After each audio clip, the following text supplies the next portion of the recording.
আপনি মণ্ডপের ভিতরে প্রবেশ করবেন, গোটা চত্বর জুড়ে খুব সুন্দর পেন্টিংস আপনাদের নজর কাড়বে। যে ছবিটি দেখতে পাচ্ছেন, এই ছবিটি দেখে অনেকে আনন্দিত হবেন, কিন্তু অরিজিনালি এই ছবিটা হলো একটা দুঃখের ছবি। একটা কেউ রাস্তা পরিষ্কার করছে, কেউ ড্রেন পরিষ্কার করছে, এদের কোনো পুজোয় ঢুকতে দেওয়া হতো না। তাদের উদ্দেশ্যে এই পুজো শুরু করা হয়। শুধু দক্ষিণ কলকাতা বললে ভুল হবে, বরং আমার মতে গোটা কলকাতার মধ্যে সব থেকে বড় মা দুর্গার প্রতিমা এরাই তৈরি করছে।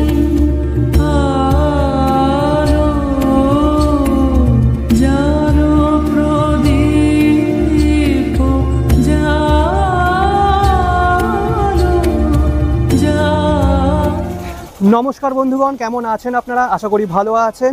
মায়ের আগমনী সিরিজের অন্যতম একটি দারুণ পুজো মণ্ডপে আপনাদের সকলকে করি স্বাগত। দুর্গাপুজোর পুজো প্রস্তুতি প্রায় শেষের দিকে, আর তার আগে আমি চলে এসেছি দক্ষিণ কলকাতার দারুণ একটা পুজো মণ্ডপে। আমি বলছি হাজরা পার্ক দুর্গাপুজো কমিটির কথা। আর এবছর তো প্রতিমা সজ্জায় একটা আলাদা রকমের চমক রেখেছে।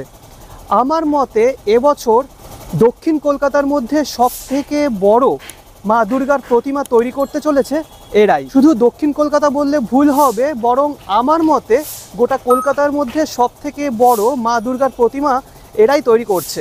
সব কিছুই দেখাবো আপনাদের, কিন্তু তার আগে কি করে আসবেন এই মণ্ডপে সেটা আগে বলে দিই চলুন। বাই দ্য ওয়ে, যারা আমাকে চেনেন না, আমি হলাম আপনাদের নীল, আর আপনারা দেখছেন আমার চ্যানেল উইশ বাকেট।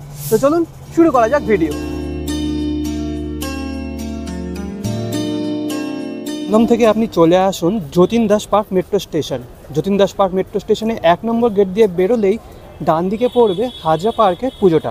আর যদি বাসে করে আসেন তাহলে যে বাসগুলো কালীঘাটের দিকে যাচ্ছে সেই বাসে উঠবেন, একদম যতীন দাস পার্কের সামনে, মানে হাজরা পার্কের সামনে নামবেন।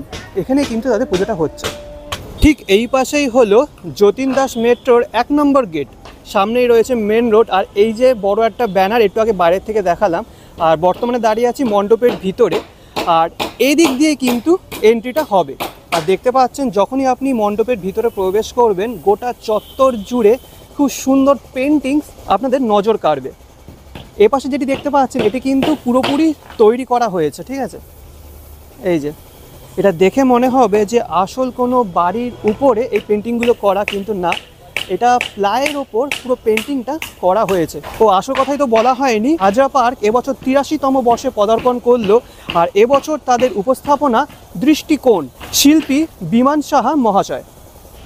প্রবেশদ্বার দিয়ে প্রবেশ করেই আপনি দেখতে পাবেন কিছু আয়রনের স্ট্রাকচার, যেগুলো পরবর্তীকালে ইনস্টল করা হবে। আর সব থেকে বেশি নজর কাড়লো এই পাশের চিত্রটা। গোটা এরিয়া জুড়ে খুব সুন্দর একটা ছবি তৈরি করা হয়েছে। শুধু তাই নয়, এটি হলো মূল মণ্ডপ, আর মূল মণ্ডপের উপরে দেখতে পাবেন 3D পেন্টিং, ঠিক আছে? এইদিকে রয়েছে মোনালিসার একটি ছবি, একটু জুম করছি দেখুন, এই যে মোনালিসার ছবি। আর তারও ঠিক সামনে এখানে একটা স্ট্রাকচার তৈরি করা রঙিন কাপড় দিয়ে, দারুণ। এপাশের দিকে যদি তাকান তাহলে দেখতে পাবেন ভারতনাট্যমের সেই ছবি এখানে খুব সুন্দরভাবে ফুটিয়ে তোলা হয়েছে। আর এই যে স্ট্রাকচারগুলো দেখছেন, এগুলো হলো রঙের কোটো।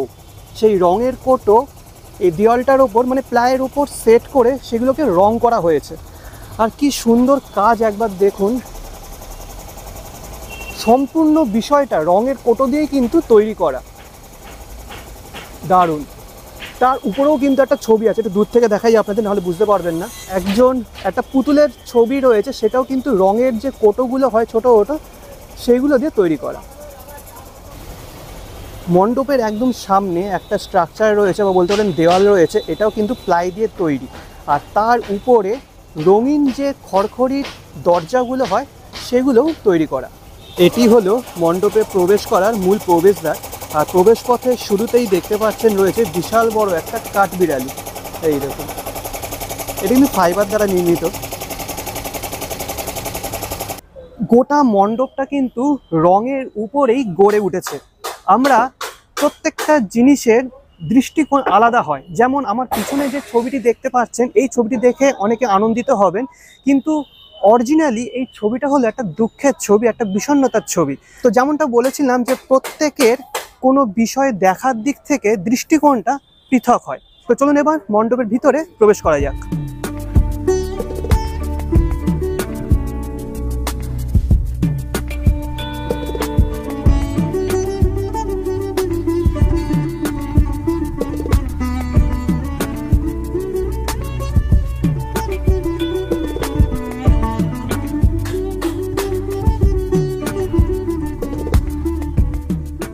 হাজরা পার্ক দুর্গোৎসবের একটা বড় ইতিহাসও আছে, সেই ইতিহাসটা আপনাদের বলে দিই। 1942 সালে এই পুজো প্রথম শুরু হয়েছিল ভবানীপুরে। পরবর্তীকালে 1945 সালে এই পুজোটা এখানে স্থানান্তরিত হয় এবং নামকরণ হয় হাজরা পার্ক দুর্গোৎসব। বর্তমানে প্রবেশ করে গেছি মণ্ডপের ভিতরে, আর আমার সামনেই রয়েছে মা দুর্গার প্রতিমা। আর মা দুর্গার প্রতিমা দেখে আমি জাস্ট অবাক হয়ে যাচ্ছি, এক কথায় অনবদ্য। তো চলুন বেশি কথা না বলে মাকে দর্শন করে দিই আপনাদের।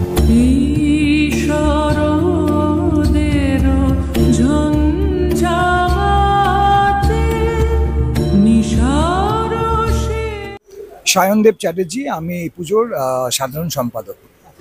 এটা 83তম বছর এই দুর্গাপুজোর। এই পুজোর অনেক ইতিহাস আছে। এই পুজো শুরু করেছিলেন বাংলার গর্ব, বাঙালির গর্ব, দেশের গর্ব নেতাজি সুভাষচন্দ্র বোস। আমি ছোট্ট করে ইতিহাসটায় যাচ্ছি কারণ ইতিহাসটা একটা খুব ইম্পর্টেন্ট পার্ট। আমরা মানে আমরা যখন পড়াশোনা করেছি তখন আমরা শ্রেণী বিভাজন, কাস্ট সিস্টেম নিয়ে পড়াশোনা করেছিলাম। তো 1942 সালে আমরা যদি চলে যাই তখন কাস্ট সিস্টেম কিন্তু ভীষণ একটা সক্রিয় ব্যাপার ছিল এবং কলকাতা পুরসভার যারা একদম তথাকথিত একদম নিম্ন শ্রেণীর কাজ করে, ধরো কেউ রাস্তা পরিষ্কার করছে, কেউ ড্রেন পরিষ্কার করছে, এদের কোনো পুজোয় ঢুকতে দেওয়া হতো না। তাদের উদ্দেশ্যে এই পুজো শুরু করা হয় এবং 83 বছর পরও তারা আমাদের এই পুজোর সাথে যুক্ত। অষ্টমী, নবমী, দশমী প্রায় 3 দিনে প্রায় 4-5 হাজার মানুষ এখানে ভোগ খান, প্রধানত এই শ্রেণীর মানুষরা। এবার আসি এই বছরের ভাবনা। এই বছরে আমাদের থিমের নাম দৃষ্টিকোণ এবং পুরোটাই আমরা কিন্তু রং নিয়ে কাজ করছি এবং আমাদের বক্তব্য এটাই যে প্রকৃতি কিন্তু সব কিছুতে রং দিয়ে আমাদের দিয়েছে। তো সেমনিভাবেই মানুষ যখন কিছু তৈরি করছে বা কিছু উপলব্ধি করছে তখন রং বাদ দিয়ে কিন্তু কোনোটাই নয়। তো এই আমাদের প্যান্ডেলের মাধ্যমে আমরা সেই সকল মানুষকে একটা তো ট্রিবিউট জানাচ্ছি যারা আমাদের জীবনে রং দিচ্ছেন। সে একটা ছোট্ট বাড়ির রং থেকে শুরু করে একটা আর্ট ফর্ম থেকে শুরু করে ইভেন ঠাকুরকে যে রং দিচ্ছে, মানে আমরা যদি মাকে ইম্যাজিন করি চোখ বন্ধ করে কিন্তু একটা কালারফুল ফিগারই আসবে। তো সেটা একটা পার্ট অফ আর থিম এবং তার সাথে সাথে আমরা এটাও মানুষকে বোঝাতে চাইছি যে অন্ধকারটা কিন্তু অ্যাট্রাকশন নয়। আমরা খুব নেগেটিভিটির দিকে আমরা কিন্তু অ্যাট্রাক্টেড হয়ে যাই, আর অন্ধকারটা তো সারা বছর। এই টাইমটা আনন্দের হোক, এই টাইমটা রঙের হোক, এই টাইমটা আমরা এই উপলব্ধি করি যে আমরা বাকি 12টা মাস যেন আমাদের জীবন, আমার প্রতিবেশীর জীবন, আমার সমাজটাকে রঙিন করে তোলার একটা প্রচেষ্টা করি। এইটাও একটা ভাবনা। এবং থার্ড ভাবনা যেটা হলো দৃষ্টিকোণ কথাটা, যে প্রত্যেকটা মানুষের উপলব্ধি কিন্তু আলাদা হয়। আমি যেটা একভাবে দেখবো আরেকটা মানুষ সেটা আরেকভাবে দেখবে। তো সেই দৃষ্টিকোণকে আমরা এক জায়গায় আনার চেষ্টা করছি যে আনন্দের উৎসব, ভালোবাসার উৎসব, রঙের উৎসব, আর্টের উৎসব, ইনস্টলেশনের উৎসব এবং সর্বোপরি কলকাতার বোধহয় সব থেকে বড় দুর্গা পেছনে দাঁড়িয়ে আছেন ওনার উৎসব। উচ্চতা কতটা হবে? এটা আমার মুকুট নিয়ে প্রায় 30 ফিট গ্রাউন্ড লেভেল থেকে। শেষ প্রশ্ন, দর্শনার্থীরা কবে থেকে প্রবেশ করতে পারবে? আমাদের প্যান্ডেল উদ্বোধন হয়ে যাচ্ছে 24 তারিখ সন্ধ্যে 8টা থেকে দর্শনার্থীরা আসতে পারে। Thank you. তো মানে দাঁড়িয়ে আছি অপূর্ব অনবদ্য প্রতিমার সামনে। প্রতিমা যেমনটা শুনলেন যে প্রায় 30 ফুট উঁচু। এত উঁচু প্রতিমা এবছর কলকাতার অন্য কোথাও হয়নি। প্রতিমা কিন্তু এক কথা অনবদ্য, বারবার বলছি, কারণ প্রতিমার চোখটা একবার দেখুন, জাস্ট কি সুন্দর লাগছে, দারুণ লাগছে। শিল্পী বিমান সাহা, আগেই বললাম। প্রতিমার পরনে আছে সবুজ বর্ণের একটি শাড়ি। মা এখানে দশভুজা। তার সামনে বিরাজ করছে তার সন্তানরা, আর সন্তানরাও কিন্তু অনবদ্যভাবে তৈরি করা হয়েছে। একদম ডান দিকে উপরের দিকে দেখতে পাচ্ছেন রয়েছেন সিদ্ধিদাতা গণেশ ঠাকুর। তার সামনে আছে মা লক্ষ্মী। মা লক্ষ্মী তার বাহন পেঁচাকে নিয়ে কোলে করে নিয়ে আছেন, ঠিক আছে। আর বাঁ দিকে উপরের দিকে আছেন কার্তিক ঠাকুর এবং তার সামনে আছেন মা সরস্বতী। অপূর্ব লাগছে। আর যে বাহন, একটা জিনিস আপনাদের দেখিয়ে দিই, এই যে কার্তিক ঠাকুরের বাহন অর্থাৎ ময়ূর, কি সুন্দরভাবে তৈরি করেছে, দেখে মনে হচ্ছে যেন পুরো অরিজিনাল। আর এদিকে রয়েছে হাঁস, মা সরস্বতীর বাহন। আর গণেশ ঠাকুরের বাহন ইঁদুর রয়েছে ওই সাইডে, দেখতে পাচ্ছেন। প্রত্যেক প্রতিমার মুখশ্রী এত সুন্দরভাবে তৈরি করা হয়েছে যে কি বলবো, আপনারাই দেখুন। আর শুধু আমি অবাক হয়ে যাচ্ছি এই মায়ের মুখশ্রী দেখে। আচ্ছা, আরও একটা বিষয় আপনাদের দেখিয়ে দিই। মণ্ডপের এই অংশে দেখতে পাবেন অনেক প্রদীপ জ্বলছে। এগুলো রাতের বেলা কিন্তু খুব সুন্দর লাগবে। আর আরও একটা জিনিস বলে দিচ্ছি আপনাকে, এই যে উপরের এই অংশটা দেখতে পাচ্ছেন, এই স্ট্রাকচারটা গোল গোল মতো অংশ, এটি কিন্তু ঘুরবে, ঠিক আছে। এই অংশে একটা বিষয় আছে, সেটা আমি এখন বলবো না, আপনারা যখন মণ্ডপে আসবেন বা আমি পরবর্তীকালে যখন ভিডিও করতে আসবো তখন আপনাদের দেখিয়ে দেবো। এটি কিন্তু দারুণ একটা জিনিস মানে হতে চলেছে। এই দেখুন।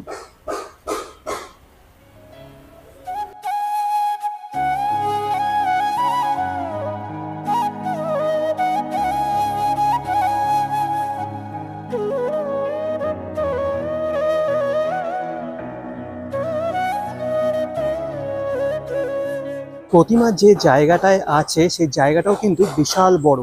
উপরের দিকে খুব সম্ভবত বিশাল বড় একটা ঝাড়বাতি বসানো হবে, তার আলোতেই গোটা মণ্ডপ চত্বর আলোকিত কিন্তু হতে চলেছে। এখানে একটা জিনিস দেখলাম, মহিষাসুরের কিন্তু মূর্তি করা হয়নি, মহিষাসুরের একটা চিত্র রয়েছে মা দুর্গার পায়ের কাছে, এই যে।